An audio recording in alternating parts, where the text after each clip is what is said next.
Brodes Media. Wow, how about it? A linebacker from Howie Roseman in the first round. Technically, on paper, Jihaad Campbell.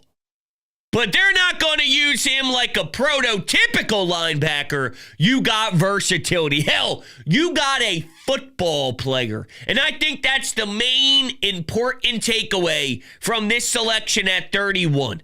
Truth is, I think I've seen enough out of Howie. That sounded so negative. But when he talks about having game changers, game wreckers, legitimate weapons, it doesn't matter what position they play. You get them on the Eagles. That's why they paid Saquon Barkley. That's why they paid All-Pro Zach Bond. The position? It doesn't really matter. If you have an effect on the game that is going to cause havoc, that is going to affect the other team's passing game, then here we go. Let's go make a splash. Let's go watch you make an impact on a week-to-week basis. And that's what Jihaad Campbell is going to do. I think this kid's a stud. Now, I actually went through a couple of different mock drafts over the last few weeks over at Bleacher Report, as I do Eagles Daily around 6 o'clock Eastern, Monday through Thursday for the most part, unless there's a conflict with the radio station. And I remember looking at a specific mock, and they had Jihaad Campbell going to the Eagles, and I thought, well, they have Nakobe Dean. They have Zach Bond now paid. I don't see this one really coming. But the way that Howie is looking at this, all we need to do is make sure we generate pass rush. I don't care where pass rush is coming from. Get pass rush.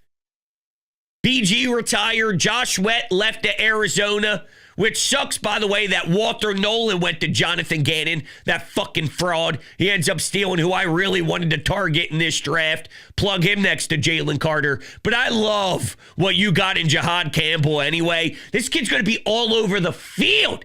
He's going to be sideline to sideline. And you know, all those times we would get angry when Derek Barnett would drop back into coverage and you go, why? Why?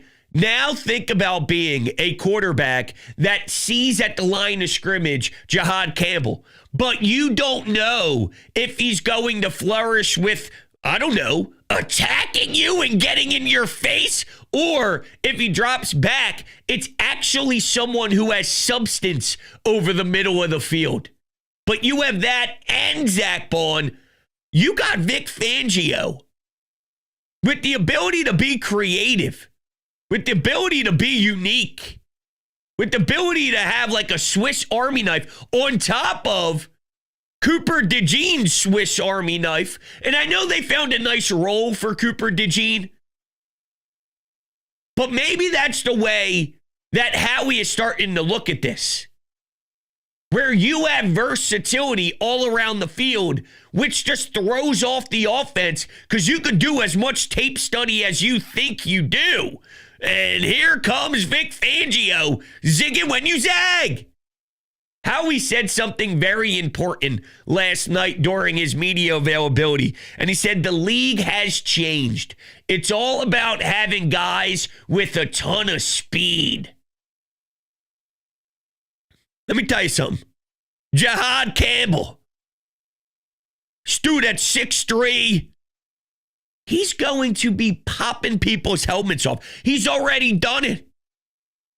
That little fraud that the Giants snuck back into the first round for, Jackson Dart. There's videos going viral of this man wrapping him up, meeting him in the middle, and popping off his helmet as he takes him to the ground. This dude's mean. He's intense.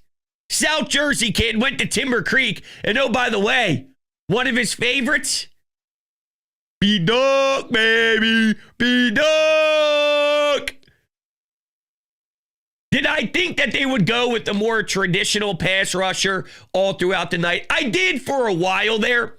Once I saw Will Johnson and Malachi Starks available prior to the Ravens selecting him, which is the most Ravens pick in the world. I swear to God, they just draft safeties nonstop, and it's just automatically such a Ravens pick. Baltimore safety, bang. Baltimore safety, bang. They might as well just have 52, 53 safeties and then have their entire damn practice squad safeties. That just feels like that's what the Ravens do. Lamar Jackson, safety. Go play safety. Everyone's just safeties.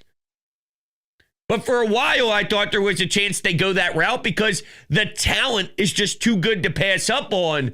But look, there's still some good pass rushers available. Will you make the jump? Ezeraku, Boston College, 16 and a half sacks on the board. Nick Scourton from Texas A&M, that's somebody who they really liked, still on the board.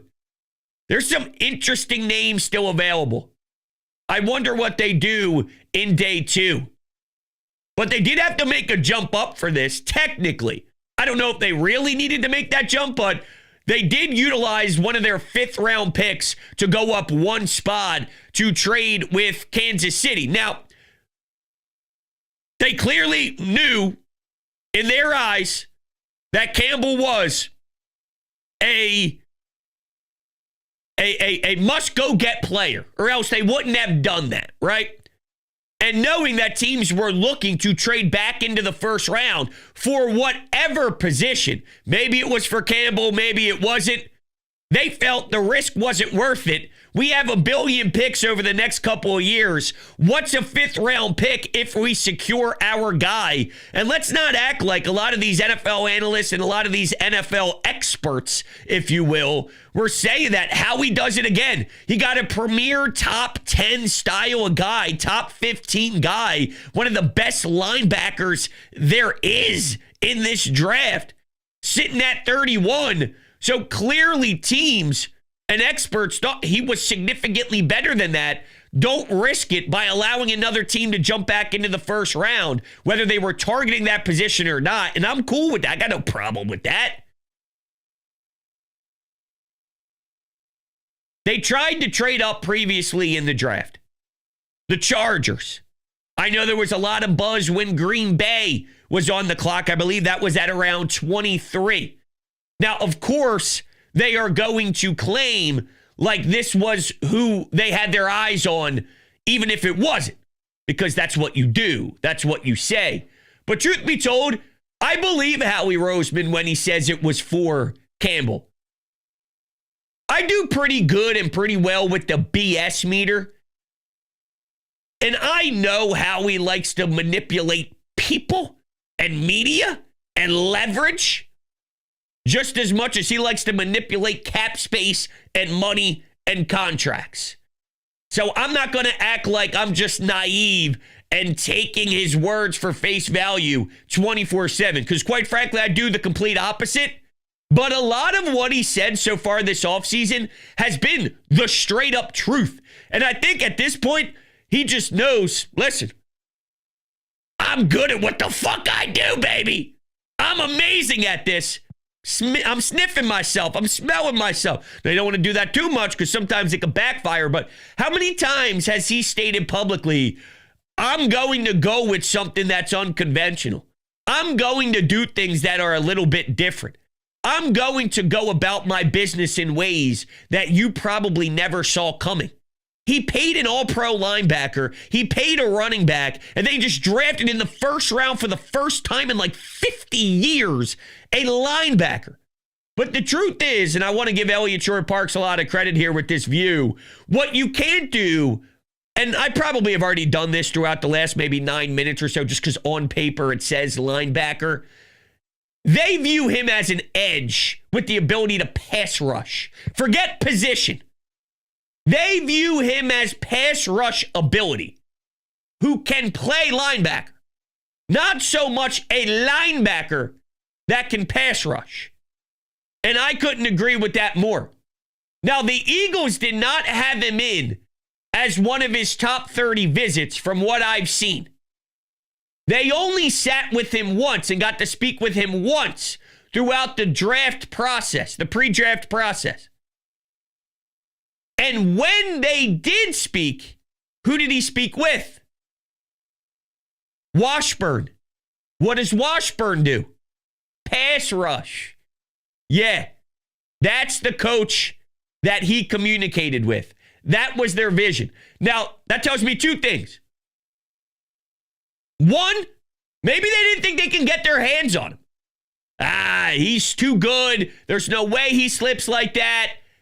There's going to be so many teams looking at his raw natural ability. He's a physical freak. He's super smart. He's intelligent all over the field. He reads and reacts very well. Baldy did one of his breakdowns, and you could see that he waits, boom, pounces. Waits, boom, pounces. He reads and reacts so smoothly based on what the offense is doing, and he was doing it at a high level in the SEC at Alabama, another comfort zone for Howie over the last couple of years. You know, you see the Georgia Bulldogs and how effective they've been, so let's just continue to go to the top horses here and see what we can do. And when you go to the top horses, that being, you know, the premier college football programs, then you're going to have a lot of success. So I think that they didn't really envision a world where he was going to fall that way. So that's why they maybe didn't speak with him in the pre-draft process as much as they did. And then two, with it being with Washburn,